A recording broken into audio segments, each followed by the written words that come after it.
All right, traders, welcome to today's end of day video. This is Christian from Hertz Tribeca Trade Group, and it is Friday, the 15th of September, and around and round we go.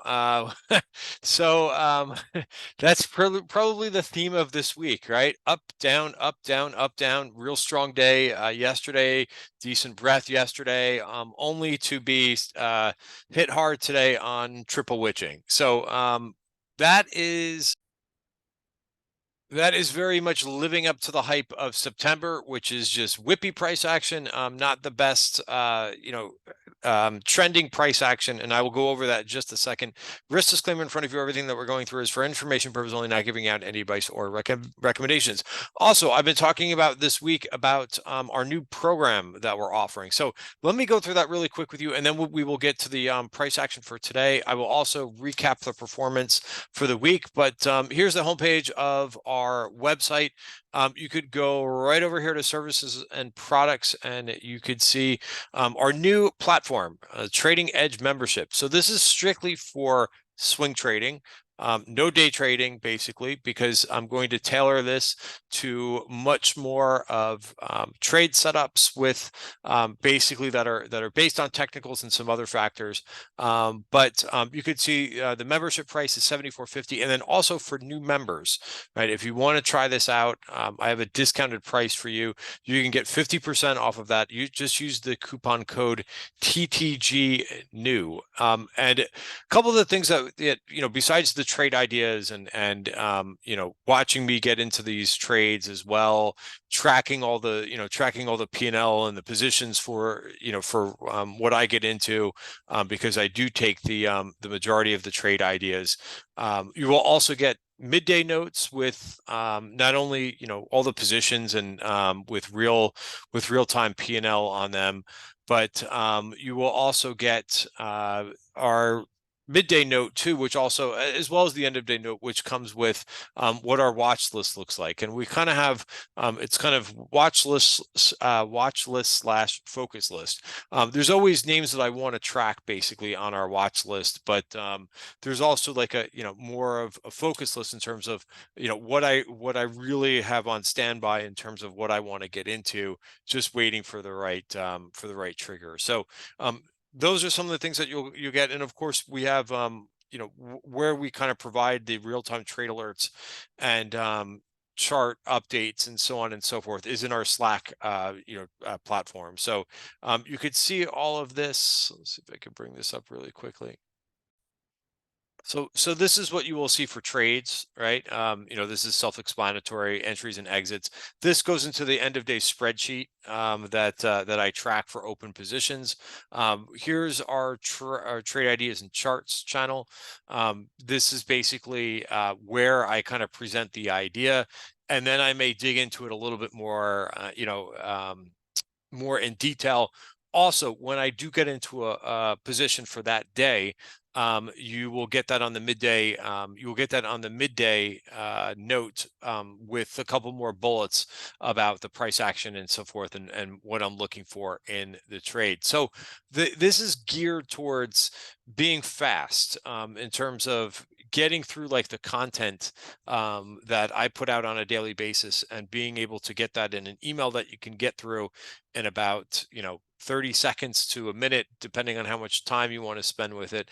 You should be able to get the themes of the day, as well as what I'm looking for in terms of the market, as well as the trade ideas. So again, it's $74.50 a month. I think it's really attractively priced. And again, for brand new members, use the code TTG new, and that gets you half off the first month. So you could really get a nice trial in there to see if it's something for you. So please check it out, and you could email me. You could also private message me in Slack, and I would love to get your feedback on it once you do try it out. So let's get to today's price action, because that was certainly something. Yes, triple witching sometimes does have an effect, on things. And then there was some bad news that came out. The semiconductors were I believe the worst performer of the day.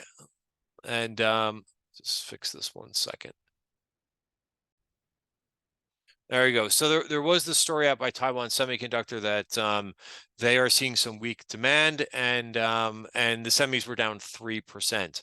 And then just a lot of other areas, higher beta areas. The home builders were down 2.7%. Tech was down 1.9%. Steel names down 1.4%. Remember, the steel names and the metals names were showing some outperformance yesterday, but I attributed that to not such a fundamental reason yesterday, but maybe because of some index, front running some index rebalancing, as those names gave back some gains.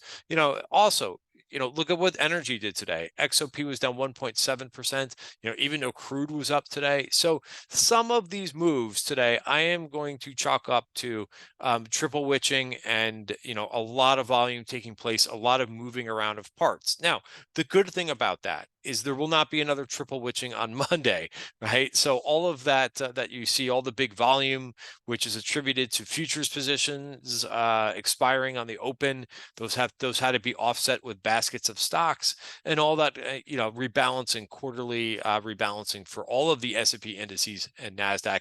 That does not happen after today. So it's a one-time event, and price can be moved around quite a bit. Now, does that mean that things are going to improve on Monday? Well, I mean, first of all, no one has a crystal ball, and we don't know, especially what short term, what we're going to do from one day or another. But we do have the Jewish holiday trade, which I've been talking about probably extensively in these end of day videos. But it's the Wall Street seasonality that you hear the expression, sell Rosh Hashanah and buy Yom Kippur. Between those 2 weeks, the S&P, I think on average, does normally go down.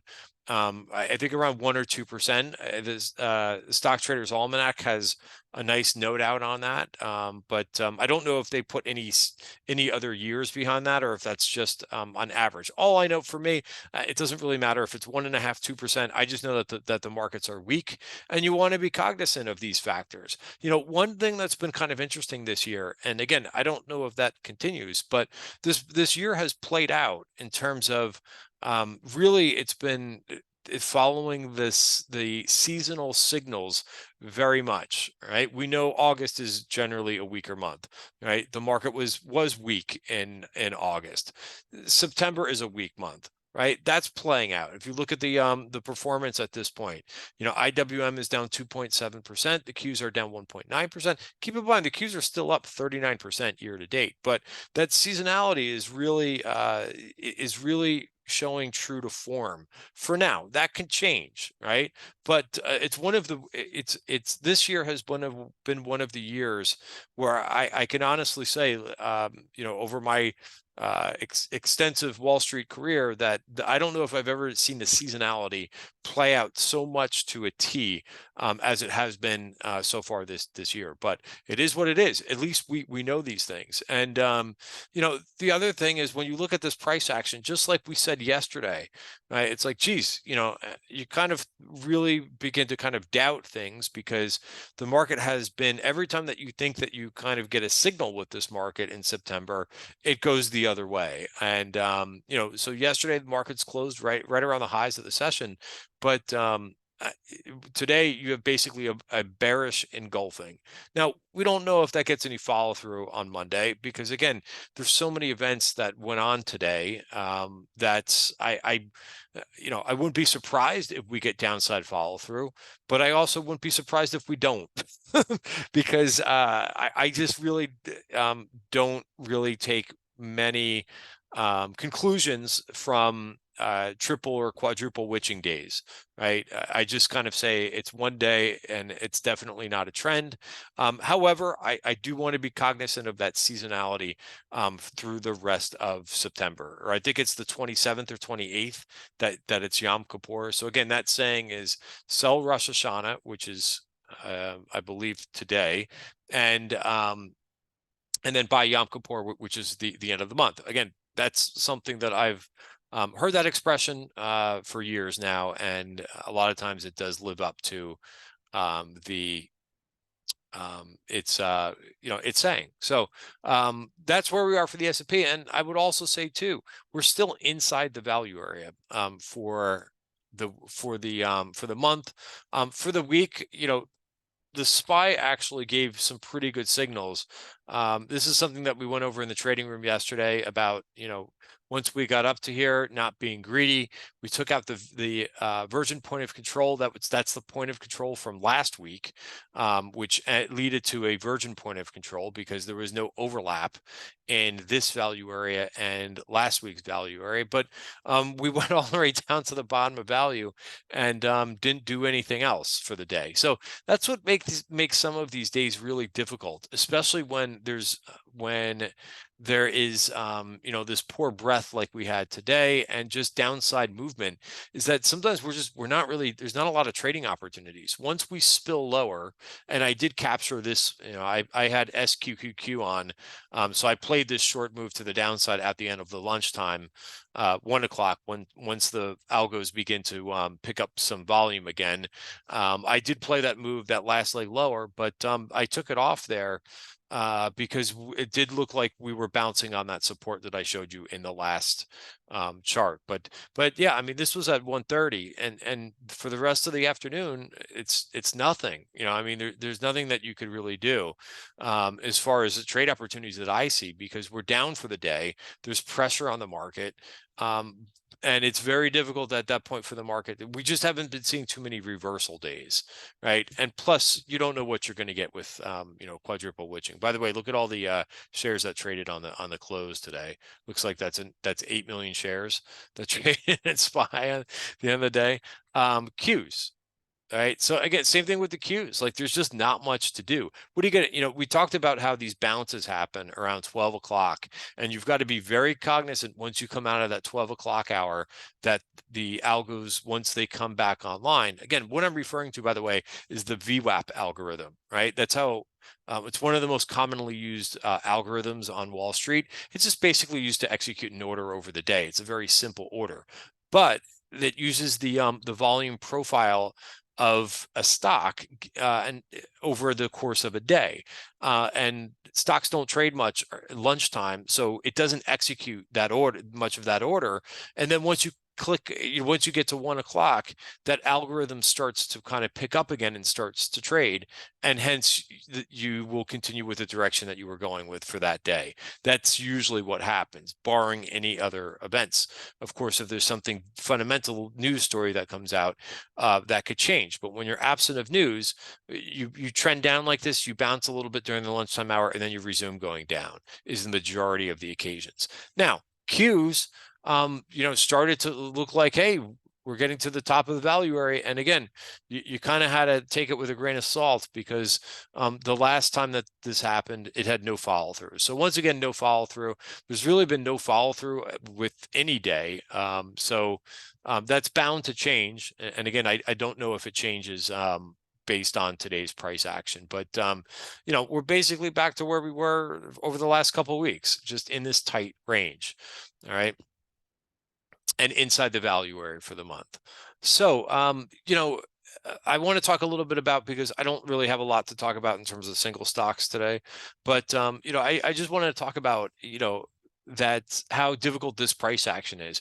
I always share, and that's the other thing that you get with the membership is, you get my transparency in terms of how I'm performing for the month. I'm down for this month. I'm down 1%. For the month. Now, that's a little bit better than what the market's performing, but it's just, there's just not, for my trading style of trend trading, you just kind of have to try to not get exposed in this type of market. Now, if you're a great scalper, then this market may be for you. If you're a wonderful day trader and trading both sides of the market, you can perhaps outperform, because a lot of this is fading, right? Just fading any move that you see right now on the tape. That's not my favorite type of market. Some people excel on that. I don't. I like to have a nice trend taking place, and that's where I can really excel. But when you're going sideways, I don't really, I try to avoid those markets as much as possible. All right. But that's where I am this month. As we're halfway through, I'm down 1%. I didn't expect to really make a lot of money in September, because it's just not conducive to the that seasonality and so forth, and this style of market again is not conducive to what I do. But I always try to outperform. So if you are struggling with this market, best thing I could tell you to do is just take your foot off the gas pedal, and let this play out. Let the chop play out. Don't get overexposed. Take smaller position sizes. Own smaller, fewer stocks in this market. Those, believe it or not, those are the recipes for when you're dealing with a tough market, right? People always, seem to want another formula or a way of making money when, you know, in all situations. But in my experience, like, those are the best things to do is, know when to press and know when to not to, and, to back off. And August, September are playing out very true to form. All right, I mentioned I would also go through this week's performance. Here you have it. Overall, just like I said, just we've had a couple days where we've been up, been a couple days where we're down. How did it translate for performance for the week? SPY was down fractionally. The diamonds were essentially flat.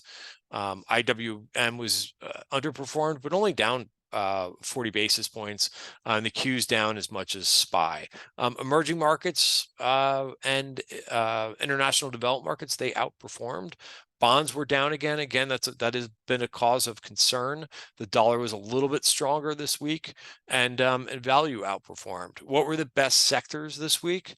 Some boring areas, I would say. Gold miners, metals and mining, utilities, and then there was consumer discretionary, which we talked about earlier this week. Amazon and Tesla had some good performance, even though Amazon was down 3% today. It's basically just backing up into the top of value. We did see some put buying a little bit yesterday in Amazon, and that stock was down 3%. Here's how the whole ETF looks like. Yes, started to kind of make its move higher and then came right back in. Again, very symbolic with September markets. A lot of fake outs and a lot of kind of false moves as well. Let me get back to the performance. Yeah, so consumer discretionary still finished up 1.8% for the month. Utilities really shined up 2.8%. But, again, I don't think people are really heavy into some of these areas. Surprising metals and mining had that good of a week, up 3.7%. And then on the flip side, right, these are the areas that people are a little bit more exposed in, most traders. Semis down 2.3%, tech down 2.2%, and the home builders, which are finally succumbing a little bit. Look at this group, right, back down and retesting those lows, and still looks weak to me below the 50-day moving average. I highlighted industrials being weak earlier in the week. This does not look particularly good for the industrials as well. Here's the semiconductors. Right, the semiconductors, they were kind of stuck there, but again, they're starting to roll over. Right, notice again that you're seeing this on a lot of places. The lower high, right? Here's your high so far, lower high, and then another lower high. So, we'll see if this straightens out in the next few weeks. But you could also have some changing of the guards. As I mentioned, energy was not, usually outperforms when you see crude up, but XLE was, you can't hide in energy stocks either. We've talked about how they're have been tricky, right? They have not been moving up. And I was on Bloomberg earlier, and we had a slide up talking about how that energy stocks have not have not been on the same performance as what crude has been doing. Crude has been strongly outperforming energy stocks. And, that could be a little bit because of when you look at XLE, the composition, you do have some stocks that are more, or have exposure to nat gas, which if you haven't seen this chart in a while, this has basically just been going flat. All right. So that's a recap of this week's performance. You could see there was some emerging market areas that did well this week. Right? Canada was up 3.7%, Brazil up 5.5%, and a few other areas. So those did excel. All right, guys, that is it for the weekend video. Again, if you're feeling a little bit frustrated, I'll say it again. It's September markets. They're not easy to deal with, especially look at all the events that we had this week. Don't forget, next week we're going to get a Fed meeting. They're not implying right now that they're going to do anything for Wednesday, but if it's really the press conference, even though they're not, most likely they're not going to be raising interest rates. It's really going to depend on what Fed Chair Powell says during the press conference, which is at 2:30 on Wednesday. Do I think he's going to signal anything about future, the path of future, the path of interest rates going forward? Sorry, it's Friday. No, I don't. I think he's going to say more of the same. I think he's going to say we're in wait and see mode, right? Until they really start to see inflation move down. We had several data points this week, and it doesn't look like inflation is taking that turn down. It seems like it's just basically we're still seeing some inflation. So I don't think we're going to get much new out of Powell on Wednesday, but that's my take. Have a great weekend. And again, please, check out the membership and let me know what you think. Have a great weekend, everybody.